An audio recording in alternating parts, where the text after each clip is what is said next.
wild world of the diagnostic lab space, nothing is off limits. Science, compliance, sales, and marketing. Welcome to Lab Results with your host, Blake Bork. Hello and welcome to the Lab Results with Blake podcast. I'm your host, Blake Bork. And today we have a very special guest. And guys, it's been a minute since we've actually done a podcast. Life has happened. Laboratory business is busy. And so I'm very excited to get back to doing this podcast. And the guest that I have today, I've known for a while. And I've actually respected this man since the moment I met him, even though he did not know that I was actually the guy who was listening to his business problems and his family problems and his body problems as I was a ghost coach in a program. Ladies and gentlemen, we have Mr. David Beumer with us from Blindside Consulting. David, how you doing today? I'm doing well, Blake. Good to be here. Appreciate you having me on today. Yeah. Do you remember that? That's the first way we knew each other?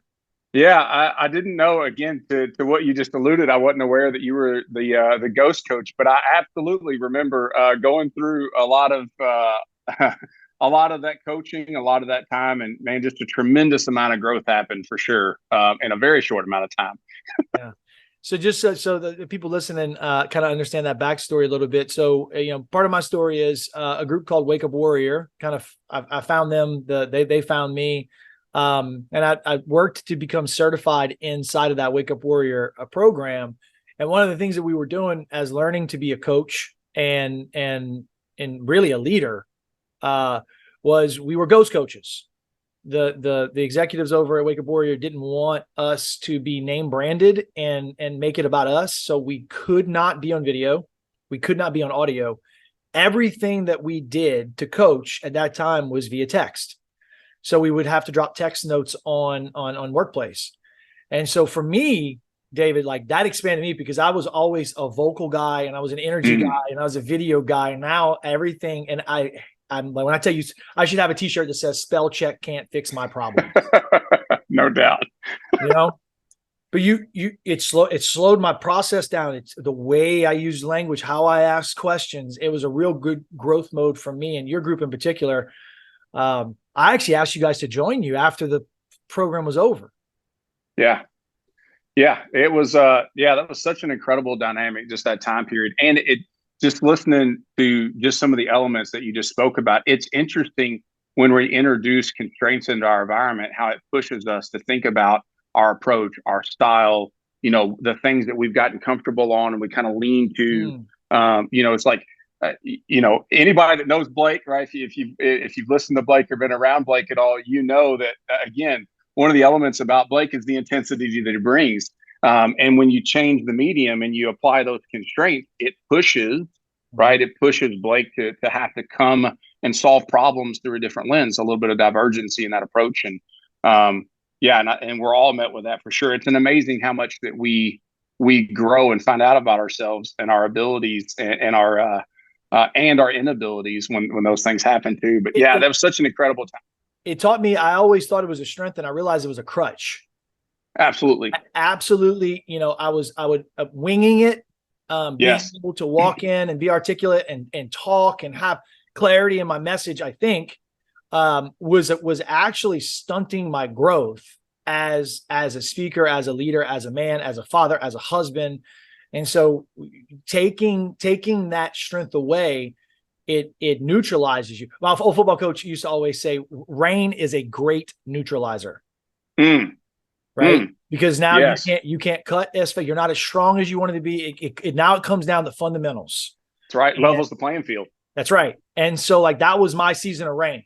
It was a lot of rain on the playing field. It was an amazing neutralizer. Dave, I want to give your contact information up front because this is one thing with Lab Results with Blake. When we do these interviews, we want people that can provide value to the audience and who can provide tidbits of information, but also we want our audience to be able to reach out to them. This message goes out to a lot of laboratory executives, a lot of laboratory vendors that also own their own businesses, and then also sales reps. And two of those three are definitely people that you can help. And as you've helped me and are helping me. And so give your contact information real quick. If somebody hears some gold nuggets from you and they want to follow up, what's the best way for them to get in touch with you? I appreciate that. Probably the easiest way is just davidbeumer.com. And it's easy to think about, well, how in the world do I spell that? So it's David, as you would spell David, and then Beumer, Beumer, and the U is the tricky part there. So yeah, you can just reach out, find me on my website there, davidbeumer.com. And then I'm on all the social media platforms, except for Tinder. But yeah, you can find me, Facebook, Instagram, as well as LinkedIn. All right. And then we'll also post your link and your contact information in the description here. So on to you, my friend. So you've got an amazing journey, both in your leadership growth in your career, but also at home, with your health journey and your family. And you said something in the warm up earlier today. You said, I'm talking to you about results and what we want people to get results out of their life. And you came back with like a gold brick immediately. When I tell you, hey, I want to surround myself with people who are results oriented, and we want to be able to get people to think about that end result. What's the first thing that pops inside of your mind, Dave? Yeah, I mean, the first thing that pops into my mind is, understanding why that matters, right? I think for a lot of us, when you look at, generally, again, we'll go to macro level. Generally, people that are genuinely successful, and we all have different definitions of success, right? But generally, people that get results, we would then equate that to some level of success. But the work that they do and the way that they approach life, it matters for a reason. There's generally a pain point or multiple pain points throughout the course of their life where they're not just running from something, right? They're building and they're running to, they're creating something, right? They understand why it matters, why those particular results matter. And that's why it's really difficult to say, well, success equals X, right? That's why it's different. Mm-hmm. Those results and what the results are, you got to know why it matters to you. And then, from there, you determine what those results need to be. I talk to a lot of business leaders, almost every single one. There's a justification of the results. Yeah. It's all coming today. And, they want to have a crucial conversation with the group. And as they're explaining to me the problems that the group is having and they're having with the group, and it ends up coming to metrics, it's the definition of the results. And it's but. Yes. So I can't hold them accountable because we didn't do a good job or we could have done better. And one of the things I want people to focus on is you cannot lie to the results. Like you cannot lie about the results. Like the scale. When I step on the scale, I can't say, well, I'm 235 pounds today, but I ate Oreos last night. It's like, no, you're 235 full stop. That's right. Right. That's right. Yeah. And so the justification of those results end up impacting also why you continue to do it. Because now it's about the story and not about the actual why. Yeah, when we start to justify, like immediately we're spinning up the stories, right? We're spinning, and really, and I think in reality, what I've come to learn is when I start to justify, really that's me trying to I'm trying to protect certain things within me, right? I'm trying to protect a belief. I'm trying to protect my ego. I'm trying to protect. It's a defense mechanism, right? Justification, I think in its basic form is a defense mechanism. I'm trying to convince myself of the decision I made and the result that I am, probably not really happy with, or my approach to my wife, my approach to my daughter in that conversation, my approach to, maybe one of my directors, or my approach to when I start to justify, it's me trying to cover up or layer that defense mechanism in a gap that opened up, right? In a gap that opened up. You're preceding the safety net. Absolutely, 100%. You're cushioning the fall. And 100%. By doing that, you're limiting the experience of failure. 100%. And that's right. And where do we learn? Where do we learn the most? Especially men. Absolutely.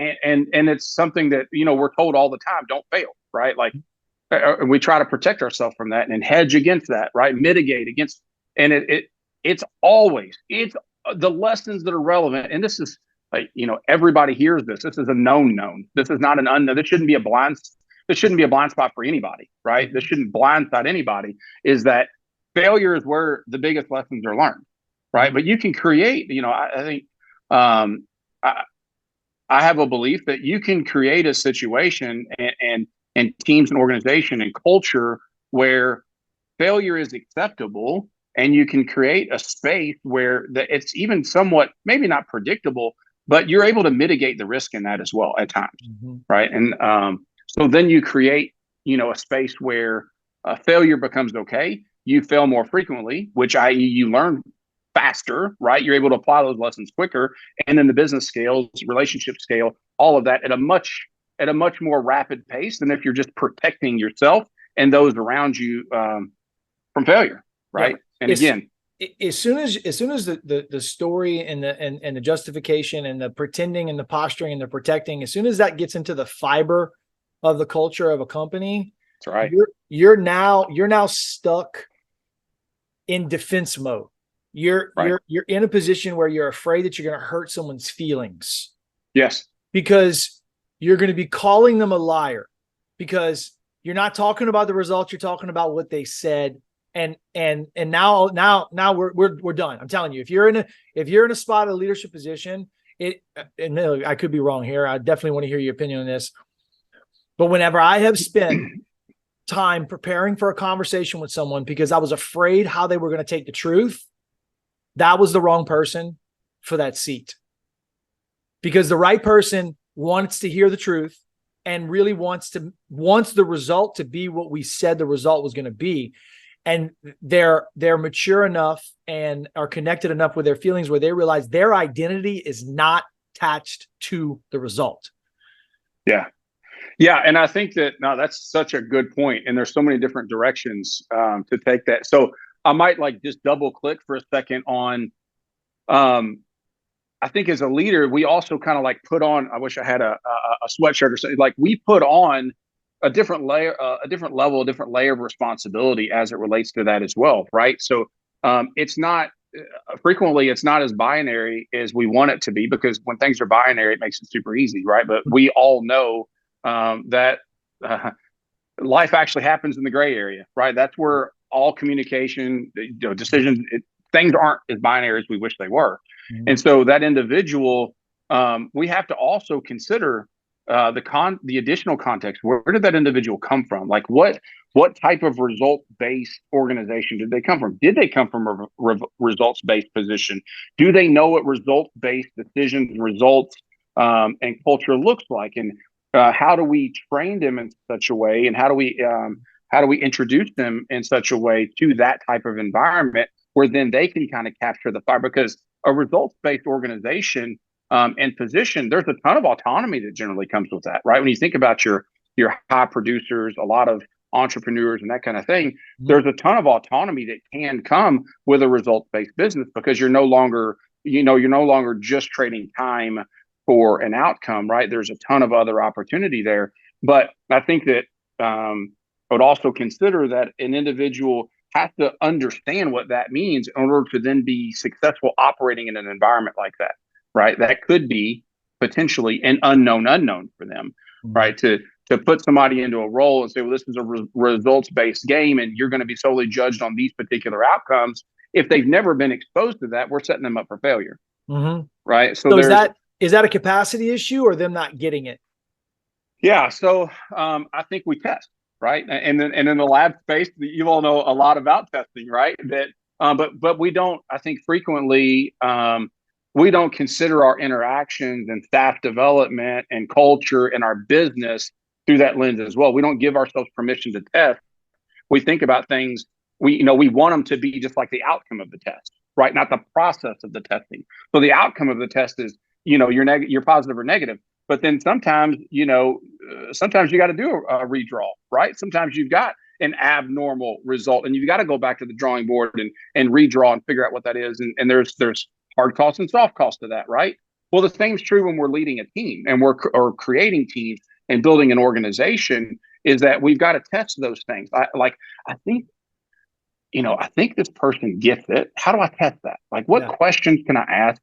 What problems can I put in front of them and watch them solve those problems to identify if they get it? It's not a one-time thing. And then from a capacity standpoint, there's mental, emotional, and then the job skill around capacity for that as well. So there's a couple of different ways to play with that. So maybe an indirect way to answer that is to say I test No, the hell out of it like I would anything else, right?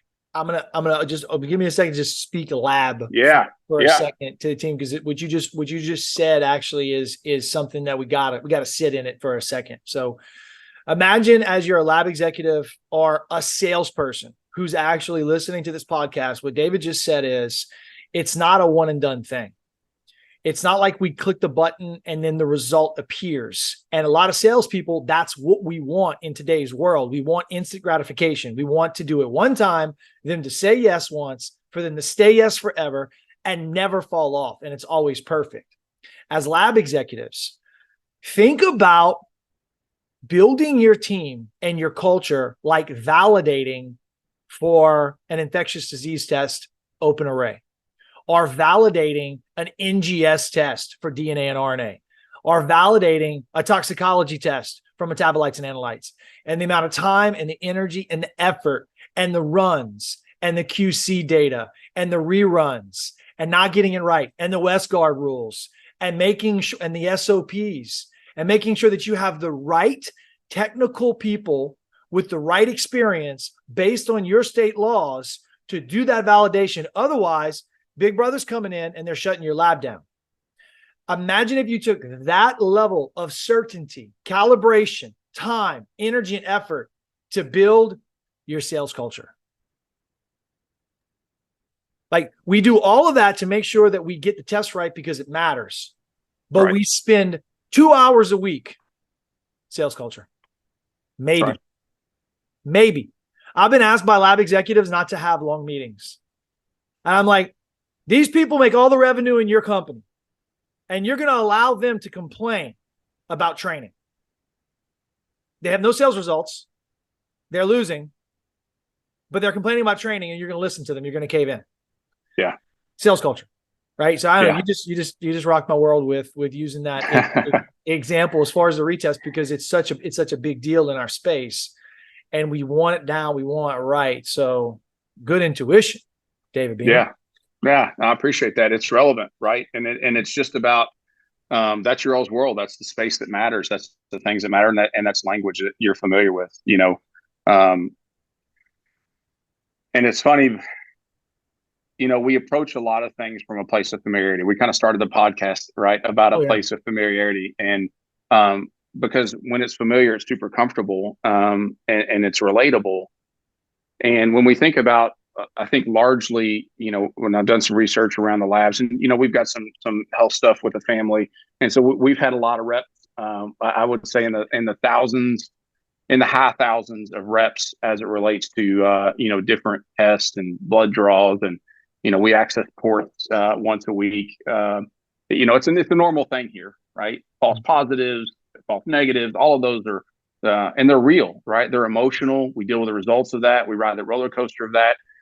But it's really easy to think about that through the technical lens and the binary lens of like, this is just the outcome that we produce. And it's a very transactional nature. But then when we kind of, when we click out of that one level and we think about it from an organizational standpoint and a relational standpoint and the skills of communication, negotiation, understanding power dynamics and influence tactics and all of those things that take to make sure that we're actually building a well-functioning, well-oiled machine, i.e. a business, not a job that I own. You're no longer a technician. The skill sets and the mindsets that were required to be a great lab tech are a very different set of skills, mindsets, and abilities to actually run and function and build a functional team around you and get those results consistently. Mm-hmm. Yeah, there's this great book that I always reference around this autonomy and this leadership, and it's called Courageous Leadership. It's about the Jesuit. There's a couple of books called Courageous Leadership, but this one is about the Jesuits and how you're talking about an order that literally brought education and Christianity to all corners of earth, discovered the mouth of the Mississippi River. There were people there, mouth of the Amazon, shoguns in Japan, czars of Russia. And when you think about, they didn't have email, bro. They didn't have Twitter. They couldn't check in on their text messages. They couldn't text their boss and say, hey, man, I'm having trouble with this objection. Can you please Yeah. tell me how I'm supposed to convince the Tsar of Russia not to behead me? Like, it was like, hey, here's your mission. That's right. You got to figure it out. Right. Yeah. And that's it. And so they talk about the characteristics of courageous leadership, and having fun and having is part of that, right? Being able to lead and overcome, and the accountability piece. Anyway, it's a great book if anybody wants to read it. But the gist of it is we owe a lot of our world today and the way that we have shaped education and learning, because some people decided to be courageous and lead, and they weren't given permission on a day-to-day basis. Yeah. Yeah. There's some autonomy. There's a couple words there that I'll pick at there. You know, you talked about autonomy, and I think that leadership, a lot of times leadership roles can be assigned, right? When you think about organizational structure and hierarchy, leadership roles can be assigned, but to lead is something very different. You have to choose to do that, right? And that's where the autonomy and the ownership comes in, that anybody can be assigned a role and go through the motions, but to lead people, to lead to an outcome, to lead to a result is a verb, and that's an action. It's something you have to choose and step into in order to do effectively. And so, you know, and then you'll find yourself, I think, as a leader, and especially if you're, you know, heaven forbid, you're also an owner, that permission, you've got to learn to grant that on your own, right? There's nobody around that's, you know, that's going to be, you know, a kinging you or knighting you, right? And blessing you every single morning and tapping you on the shoulder saying you have permission to go do the things. You've got to generate that inside of yourself, and you got to go, and you got to. And again, it's about testing. You just got to go, and you push where you can push. You learn the dynamics, and you just the worst thing you can do is not go. So you got to grant yourself permission. You got to accept that agency, and you got to run. And you just you know, like the old days of fire, you just got to continue to run into that fire over and over and over and over and over and over again. So the excuse that every business owner in America is going to tell you right now is our people aren't good. Your shirt right there says lead people better. I'm dyslexic. The first thing I read was better people lead. That's what clicked into my mind. So every business owner is going to tell you with that, I can't get this generation won't do it. I can't. They won't work like they used to. Everybody wants to work remote. Nobody wants to work hard anymore. Dave, what's your answer to that?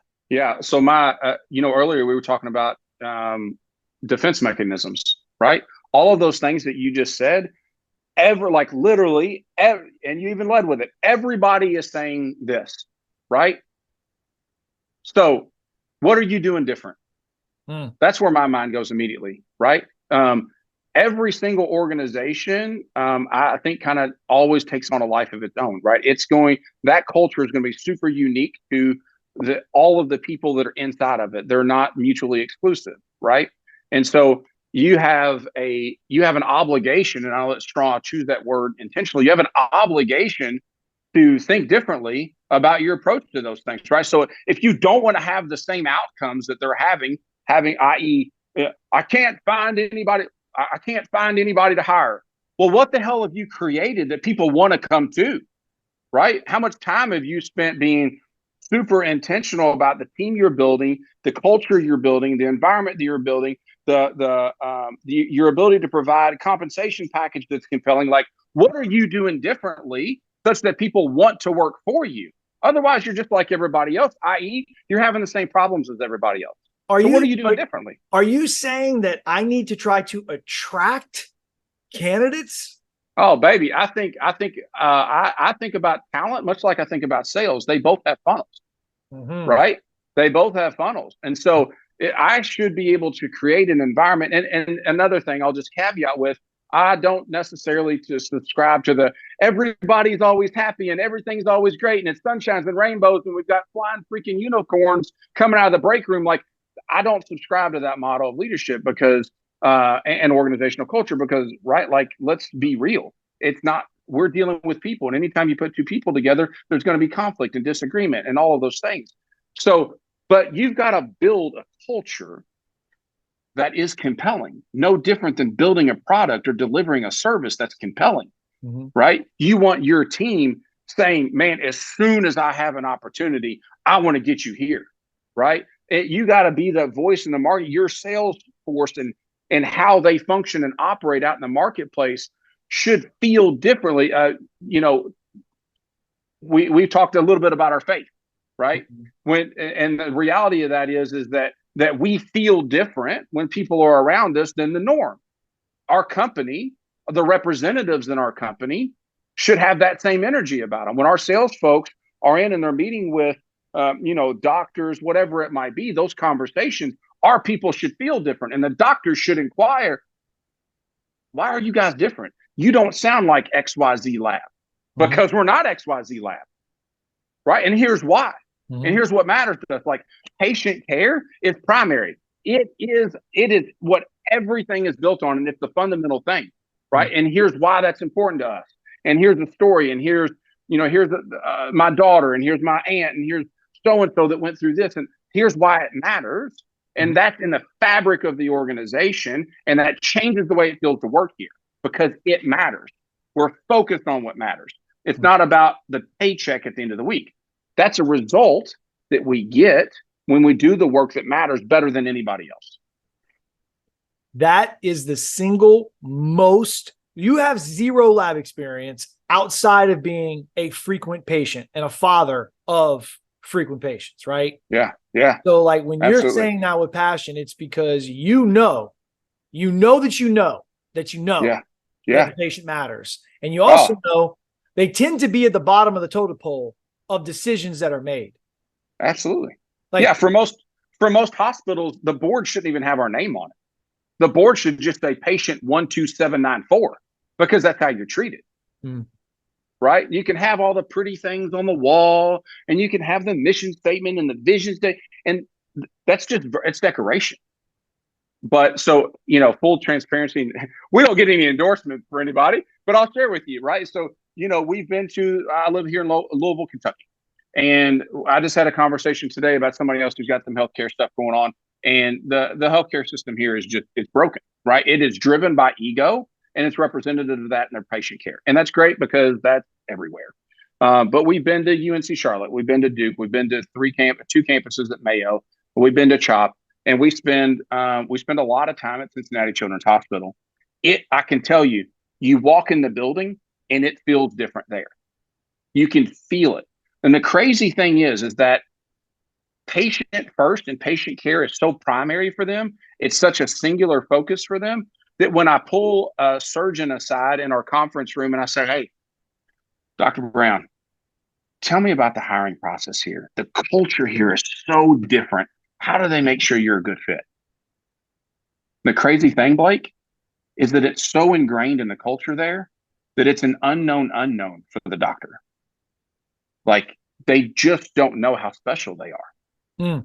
Right? Because she'll tell you, it's who we are. It's not who we're being. It's not who we're trying to be. It's who we are. That's right. And that's the difference. Like, we're in Arizona Genius, and Arizona Genius is, we just figured out we're going to focus on the patient, and we're going to care about the patient. One of the things that we do with our training at Core Academy is we focus on the clinical aspect of the sale, and we look at the critical element of the test. Clinical and critical. That's the C in Core. And it's because there's so many sales reps that are basically showing up and throwing up and just word vomiting and just hoping something sticks. And dude, doctors are so sophisticated. They're so smart. And they have heard thousands of sales reps walk in and spout bullshit. Lie. And they just sit there and eat the salad, eat the free lunch. Which means the trust factor is what, right? When you come in the door, where's the trust factor? Trust is already gone. That's the baseline. Right? But then salesperson takes that story of, man, the doctor was nodding. He was saying, man, he thought he was eating up everything I said. He goes and tells his sales manager, who also lies, who also doesn't focus on patient care, who also does the same thing, right, to doctors. They high five because they got a great deal in the pipeline. The laboratory spends time, energy, money, and effort to actually implement that practice, because Well, the doctor did say yes, but he was never intending to do anything. And so there ends up being, Garrett White used to say hopium. There's hopium in the pipeline, and it's because people are not connecting clinically. If you can study and you can train, like the patient's life depends on it, because it does. It absolutely does. Because it does. You're responsible. You just said that's an obligation. If you're a salesperson out there, you have an obligation to learn what you're selling. You have an obligation to study clinical notes, for you to stay up to speed on what's going on in your industry, for you to literally understand why the doctors are ordering it and the benefit to the patient. You have that obligation, because if you do it wrong, the doctors order the wrong test or they do it the wrong way, guess what happens, David? Patient suffers. Yeah. And their family suffers. So getting this organizational communication and sales culture and operations culture right, it's to be fair, it's been, I almost want to say, the bane of my existence. It's something that I keep shooting for, but there's egos that constantly creep in, where you have a level of quality that you want in a laboratory. And when you attain it, the laboratory, that Medicare changes something or the payers change something. And all of a sudden now the lab's on its heels trying to figure out how to keep its best employees. Yeah. You get great sales that are coming, and the volume then cripples the lab because they don't have the infrastructure to actually be able to do it. So it's like, trust me whenever I say this, lab executives it's the most highly regulated. Every single year we wake up, we're making less money. Doctors and labs, it's preset in legislation. We're going to make less money. We know we're getting a haircut. Yeah. And we're not in control of who pays us what and how they pay us. It's like going to the grocery store, David, and saying, you have two cantaloupes. One cantaloupe's in network and I make $73. One cantaloupe's out of network and I make nothing. I pick up a third cantaloupe and I make $1,300. How? Why? Well, because they had workers' comp. Like, you don't know where it's coming from. So it ends up being hard. So there's so many things that distract us from patient care. Yeah. Right? Yeah. And getting an organization back centered on one element. Yeah. Turnaround time. One element. Yeah. Yeah. Right? Just like, how fast can you get the results back to the patient, and the patient and the doctor know it? Notification of it, the absolute turnaround time of the test. Or, if there's a metric that matters for me, it's, does the doctor review the report? Did they actually use the information on it? Are they ordering a test to cover their butt, or because they said they were going to? Are they actually using the information to impact patient care? If they're not opening and reviewing the report, they shouldn't be ordering it. Yeah, that's right. Yeah, because that's got detrimental effects as well, right? So how do you? Okay, so back to organizational structure, right? Because you do some great things for organizations. And by the way, man, super great passion. Like, I'm gonna clip that and play it on loop. Thanks. You know what I mean? Hey, this stuff. We opened up. This stuff matters, right? I mean, quick. Yeah. I won't even go into the origin story, but yeah, this stuff matters, right? I would actually, can you, because sometimes people have a loop in their mind. They're like, what the hell is he going through? Can you, just for the curiosity piece, if you don't mind sharing, what? No, absolutely. Yeah. So at a young age, again, I was probably similar to a lot of lab folks listening here, technicians or even the owners. I was a specialist, right, in an area. My wife and I opened up a business, thinking that as long as we did great work, everything would just work out, right? People tell people when it's all good. And the hopiness, as you mentioned earlier, I think it was a great word to just say, provide great results and things will just work out. And that was my understanding of business. And it turns out there's a little more to it than that. Turns out and this is where I think the focus on small business and the focus on leadership and development, those two things come together, because those were my two biggest blind spots. That's what cost us the most. So we went from working on scaling an organization to doing, 7 figures a year, to being bankrupt, losing everything. I remember parking our car in the bank parking lot and dropping the keys in the night deposit and walking home. And we moved our family of 3 at the time. We've got 4 daughters. Moved our family of 3 at the time from our home into, and I would say our starter home was probably close to our dream home. We were doing okay, into my in-laws' basement, in which we lived for a little over a year. And my identity, my entire, like everything that I thought that I was wrapped into that business. And so losing that, to say it put me in the pit, it put me in a really dark place. And I spent a whole lot of time, one, feeling sorry for myself. Then secondly, from there, probably that next stage was just blaming everybody that I could possibly blame. Mm-hmm. And then luckily I had a good friend of mine. I would say he's probably my best friend. We've been friends the longest. He actually worked for us. And I took him out one night to shoot some pool and to have a bourbon. And I just said, hey, man, like, where did I go wrong? Right? What did I do wrong other than all of the business decisions that I just didn't understand? And I would say that those were just the unknown unknowns. Again, I'll use that term about business, about understanding there's sales, there's marketing, there's operations, there's fulfillment and delivery. He said, man, you were just he used the D word, right? He's like, you were just a dick. And I was like, man. And so I started wrestling with that and trying to unpack that. What's that? Yeah, man. Right. Because, and here's what showed up out of that is what I recognized is that I didn't understand the distinction between leading people and managing people. I could absolutely get a desired result, but it was always at the expense of. Right. So when you think about being a high performer, you think about, right, really being a results-oriented individual. If that's all you're focused on, it's probably going to be at the expense of. And relationships matter, right, in the short term, but definitely in the long term. Mm-hmm. And so when you broaden that scope out a little bit and you start, and again, I'm not, we're not doing trust falls and that kind of stuff, right? But relationships matter. And I started really trying to dig in and understand the distinctions between leadership and managing. One thing to manage for a desired result, another thing to create a compelling vision and organize things in such a way that we can all get there together. And there can be a lot of times a real win-win. This is the same guy that in the organization we got into a fist fight, right? I mean, that like I was that type of guy. Like, we're going to do this or else. It was true legitimate power. And or trying to express true legitimate power. And so force.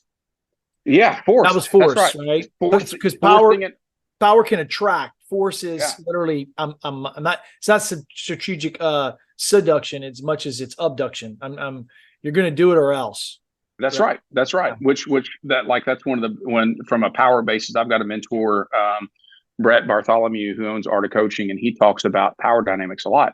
And legitimate power is definitely one of those things that comes from being in a position of authority. And I have other power dynamics where I can punish you for that, right? It's, do this or lose your job. Pretty binary. Turns out that's a great way to build a company, is to lead that way. That's sarcasm. Yeah. Right. So, but so, when you lose everything and you sit in your in-laws' basement, I'm super grateful for them. That time meant a ton. But you have a lot of time to reflect, and you had a lot of time to really consider what matters to you. And you look around at your daughters who are sleeping in playpens because you don't have a bed. There's not enough room in the basement, and your identity that's completely crushed, and you're wondering whether your wife trusts you or not. You've lost that trust because you took her away from her dream to come work in the business. Like, it was a spiral of chaos. I remember sleeping on a cot, just thinking, if I can just grind harder, if I can just work longer, then I'll figure this out. And that's where the business blind spots came in, of just not understanding the other dynamics in business that it takes to actually build a successful business. There's a lot of skill, a lot of mindsets that you have to acquire and understand in order to do that successfully and not burn everything down around you. Mm-hmm. So yeah, that's probably the really, I guess, fairly quick and dirty story there. The name blind spot. So first off, like there's a lot of power in that story, and financial ruin, temporary financial ruin is in my story too, right? Yeah. I mean, and it's in a lot of successful people's stories. I mean, when you figure out how to fail in such a glorious fashion, you have so many opportunities to look back and say, not doing that again. And I'm a slow learner, dude. You know what I mean? Like, I really am. Yeah. Like, I'm hard-headed. I can't do it on my own. I have to have, like you were saying, blind spot. I have to have somebody watching me. Yeah. I gotta have a real person who's watching me, who's asking me questions, who's like, hey, yo, whoa, hey, whoa. You know what I mean? Like, even at the beginning of the podcast, whenever I say, if you're having to deal with somebody's feelings, right? Just now you loop back around in a very nice way. And I'm rethinking that statement because I'm like, oh, you know what? Yeah. I've been that guy who's at the expense of. Yeah, that's right. That's right. Yeah. And the blind side was really thinking about the correlation in a leadership role. I had a lot of people around me, especially early on as we were building that business, who would pat me on the back and say, man, you're the hardest working guy I know. If anybody can pull this off, you can. And I felt encouraged in that, again, egocentric or ego driven, right? Like, oh, I'm unbeatable, which created more blindness, right? About not asking questions. But I remember it, and it was probably too late at that point. Like, you think about IRS debt and all of the things that, we were there. But when you think about the people that I tried to reach out to at that point in time, nobody had time for me, right? I had nobody that would really counsel me objectively and tell me the truth and the things that I needed to hear. And but is it because you weren't willing to receive the message at the time? 100%. Even though I was asking the questions and I was reaching out, I couldn't have received the message. Again, there was, at that point in time, I was hurting. You were in survival mode. You were straight survival. And it's kind of like drowning, right? I would have tried to drown the people that were helping me in order to get another breath of air. Somebody would have had to come and punch you in the head and say, "Oh, I'm gonna knock you out so I can drag your ass to shore." That's right. I've been there. As business leaders, right, that has to be somebody that we immensely respect and that has the authority to wield that type of power over us, right? And that just doesn't happen generally. And so the idea of blindside was really, if you think about the business owner or folks who are in leadership roles, it's kind of being the quarterback. And our mutual good friend, JB, had shared this with me. This analogy with me is like, who's the second most important person on the team, right? From a football analogy, right? It's the left tackle for a right-handed quarterback, right? Because they're back. There's so many things that are behind them that they just don't know and can't see. Mm-hmm. Right. And there's generally not somebody else in their circle that doesn't have so much to lose by speaking truth into their life that they're willing to do so. And so that's where, the idea and the birth kind of a blind side was to say, to be that individual who's willing to objectively speak truth, and always checking biases, right? Always checking biases to be as objective as possible, to speak a little bit of truth, to try to protect them, the company, and their families from those blind spots that they might have in their life. That's something that there's so much wisdom in that analogy and kind of the coaching dynamic as well as the consulting dynamic. And it's not what we always see in lab, by the way. In lab, what we typically have is this has been my experience. I've had consultants because you really have like two types of lab owners: guys that have done it already, guys that are doing it. Haven't done it yet. You know what I mean? Yeah. I don't know how else to explain it, but like either you've set up your laboratory and you validated equipment and you have gone through billing cycles and payer audits and CMS audits, or you haven't.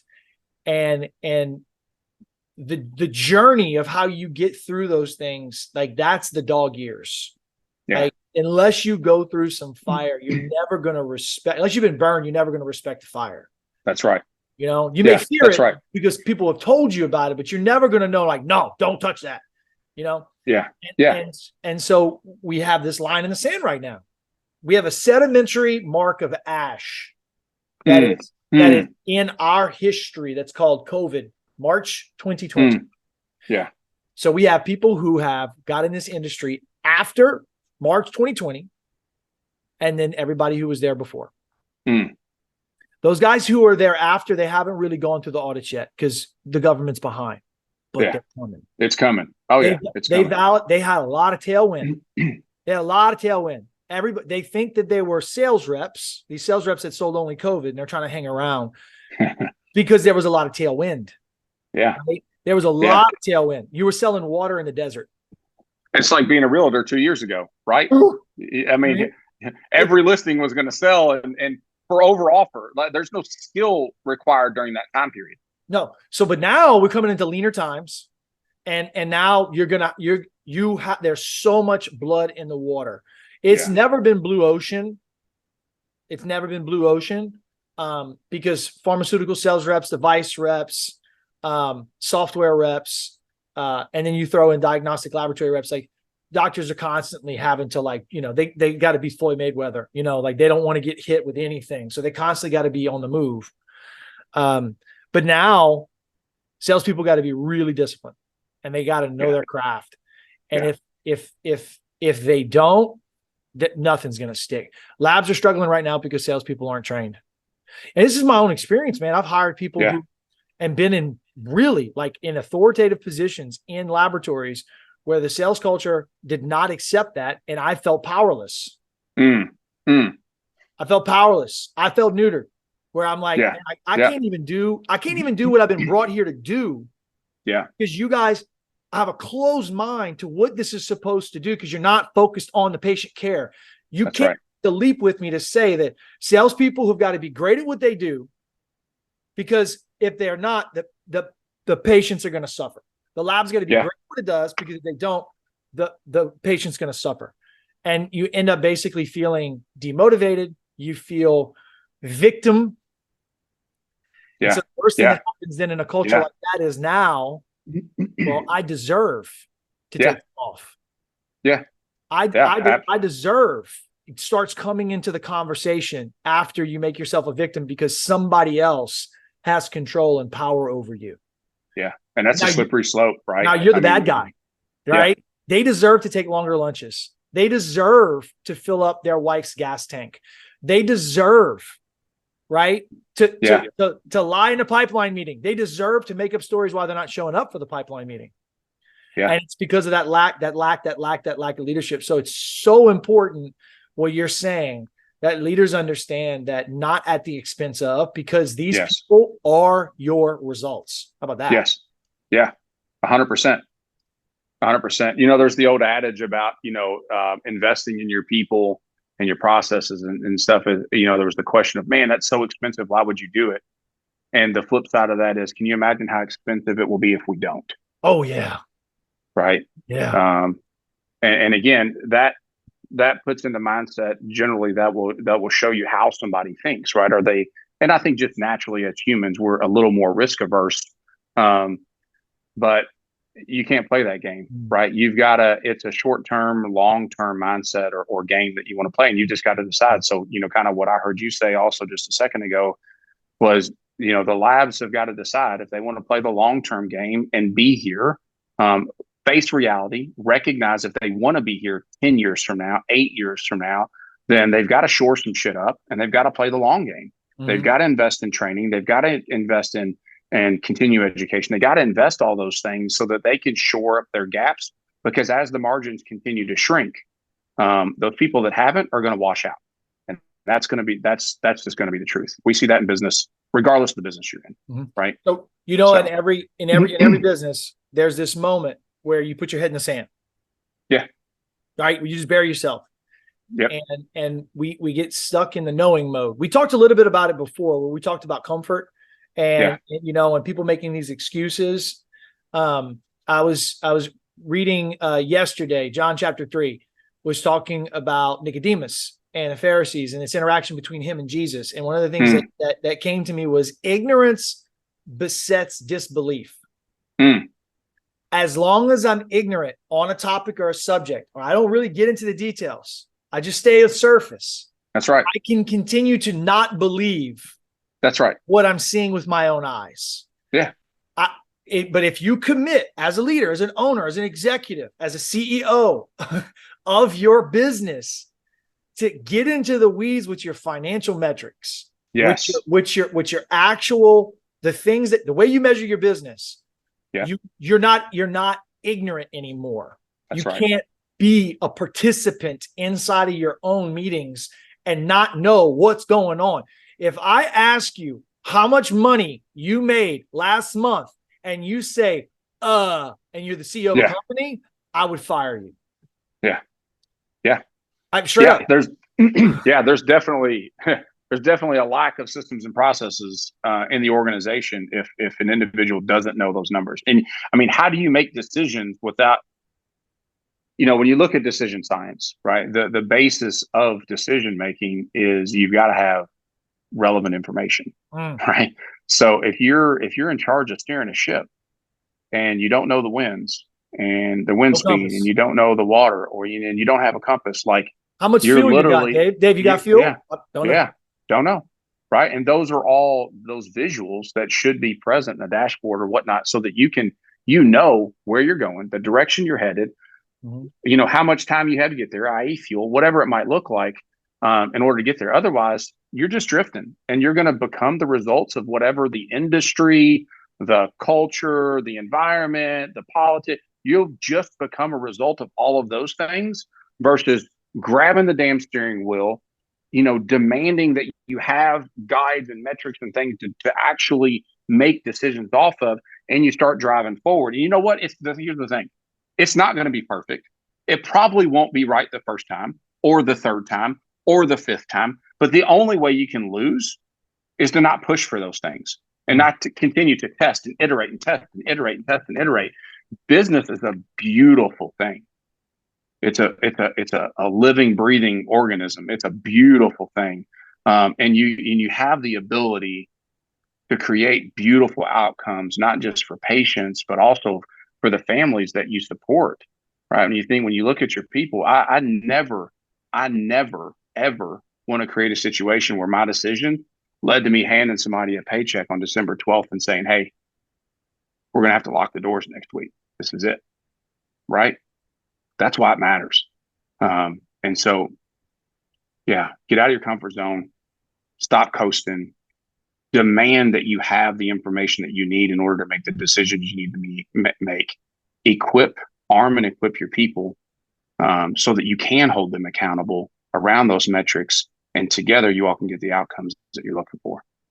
That's beautiful. Give me your contact information one more time.